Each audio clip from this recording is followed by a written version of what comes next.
मुझे याद आता है जब गुरु गोविंद सिंह के 2 बेटों को चुनवाया जा रहा था, मुगलों ने, आताताइयों ने, मुसलमान राजाओं ने, आक्रांताओं ने, जब कत्लेआम मची थी भारतवर्ष में, हिंदुस्तान में, जब चोटी और जनेऊ काटे जाते थे, रक्त रंजित की जाती थी भारत की भूमि, सनातन धर्मावलंबियों की कोई सुनने वाला नहीं था, हिंदुओं की कोई सुनने वाला नहीं था। इस पूरे भारतवर्ष में इतना अत्याचार। उस समय में उनके दोनों बेटों को चुनवाया गया। मुझे आश्चर्य होता है कि जिस 25 दिसंबर को आप क्रिसमस मनाते और क्या क्या मनाते, मनाइए, मुझे कोई बैर विरोध नहीं है, लेकिन जरा उसी 25 दिसंबर को याद कर लिया करो कि उसी दिन गुरु गोविंद सिंह के दोनों बेटों को चुनवा दिया गया था। क्यों पता है? तुम्हारे हिंदू धर्म की रक्षा के लिए।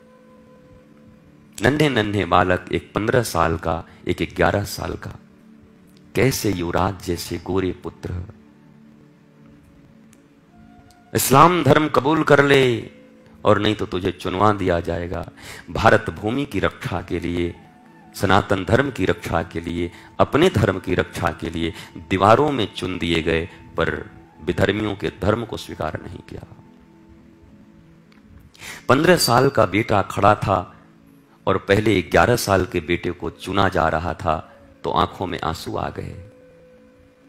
तो छोटे भाई जो चुन दिया गया था, यहां तक 11 साल का बच्चा कहा, भैया आप क्यों रोते हो? आप डर गए? आपको क्या हो रहा है? बोला, नहीं नहीं लाला, मैं सोच रहा हूं मेरी आयु तुझसे बड़ी है, पहले मुझे जाना चाहिए था। मैं अपनी आंखों के सामने तुझे जाता हुआ देख रहा हूं, बस इस बात का कष्ट है।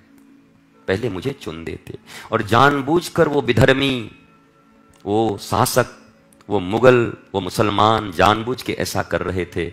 तड़पा तड़पा के मारते थे लोगों को। केवल हिंदू होना ही अपराध था। ऐसी स्थिति थी इस देश की।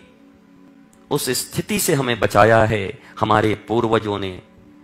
तन गंवा दिए, सब मिटा दिया, खानदान के खानदान मिट गए, लेकिन अपने धर्म को नहीं छोड़ा। अपने धर्म में जिए, राम और कृष्ण को लेकर जिए।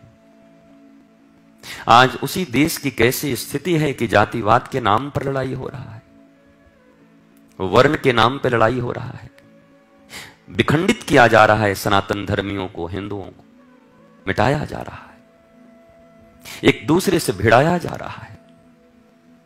जरा आप सोचो, एक ही भक्तमाल ग्रंथ है, वहीं पर श्री रैदास जी की कथा है और वहीं पर चैतन्य महाप्रभु की कथा है, वहीं पर रामानंद जी की कथा है, वहीं पर कबीरदास की कथा है, वहीं चोखा मेला की कथा है, वहीं पर नामदेव जी की कथा है, वहीं सावता माली की कथा है, वहीं जनाबाई की कथा है। कहां जातिवाद है? कहां वर्ण विभेद है?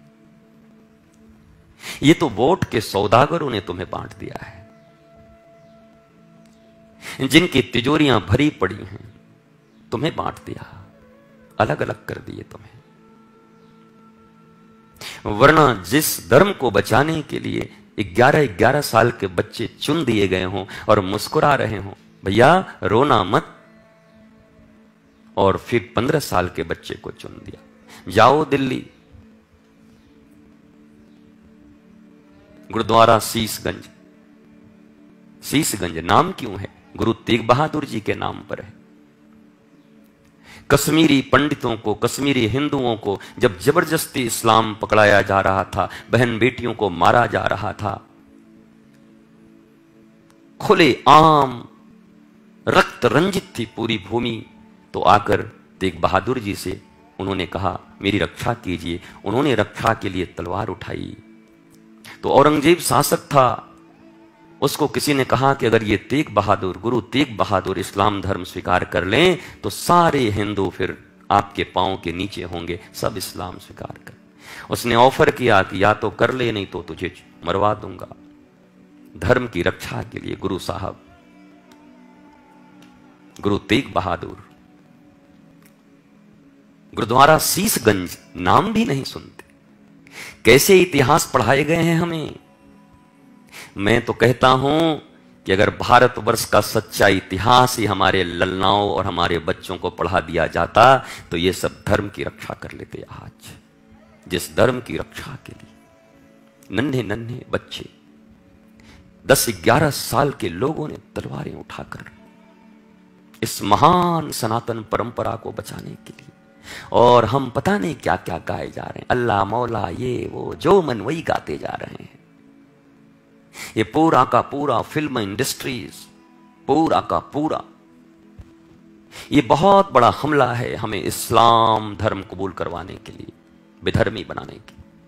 हर गाने मौला पे, हर गाने अल्लाह पे, हर जगह गजलें। कहां गए राम, कहां गई कृष्ण, कहां गई अभंग, कहां गई मीरा के पद, कहां गए सूरदास के पद, कहां गई जनाबाई के पद, कहां गई तुलसीदास, कहां गई, कुछ पता नहीं। कैसा विकृत इतिहास पढ़ाया गया हमारे बच्चों को। इन्हें कुछ खबर नहीं है क्या कर रहे हैं। इस विडंबना है इस देश की। जिन्हें इतिहास का पता नहीं वो धर्म की रक्षा क्या करेंगे, और धर्म इनकी रक्षा कैसे, ये कैसे सुखी रहेंगे ये लोग।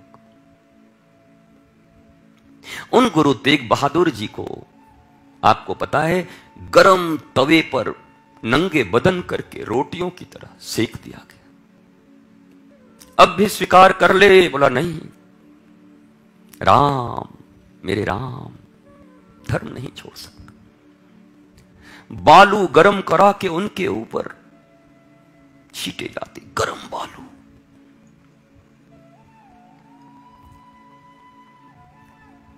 बड़े तेल के कड़ाहों में पकौड़ियों की तरह तल दिए गए जिंदा इंसान जिसने धर्म रक्षा के लिए।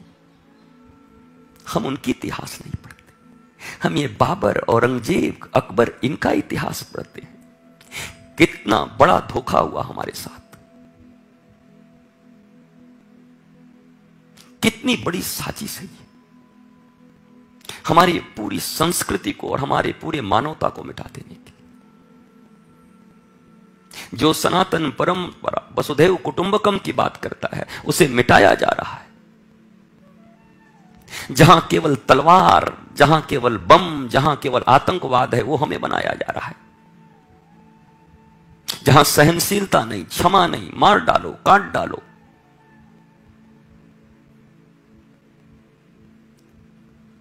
ये सिख गुरु क्यों बने थे? हमारी तुम्हारी रक्षा के लिए। इन्होंने अपने बेटों की कुर्बानियां क्यों दी? वो हो सकते थे, वो राजा बन सकते थे, एक एक स्टेट का राजा बनाने के लिए कहते थे और वो मुगल लोग, पर हंसते हंसते अपने बच्चों को चुनवा दिया। पर धर्म न छोड़। हमें देखो हम क्या कर रहे हैं, वही सब सुन रहे हैं, वही रट रहे हैं, वही कर रहे हैं। मुझे मेरे कृष्ण का आधार है, मुझे जरूरत नहीं और किसी की।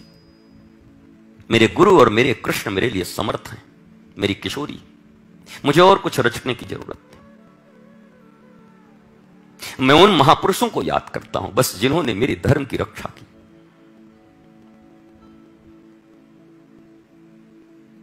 इतना अनादर, इतना अत्याचार, रक्त रंजित भूमि है ये। यही वृंदावन है। 7 मंजिल गोविंद देव जी की मंदिर आगरा से देखता था, उतना ऊंचा दीपक। तो औरंगजेब कौन है ये, क्या है? बोला मंदिर है। दुष्ट ने आक्रमण कर दिया दूसरे ही दिन। ये वृंदावन की भूमि केवल साधुओं के रक्त से, जैसे कीचड़ होती है, साधुओं के मुंडी कटे हुए थे जगह जगह। इतना रक्तपात किया उस दुष्ट ने। ये मुगल, ये विधर्मी लोग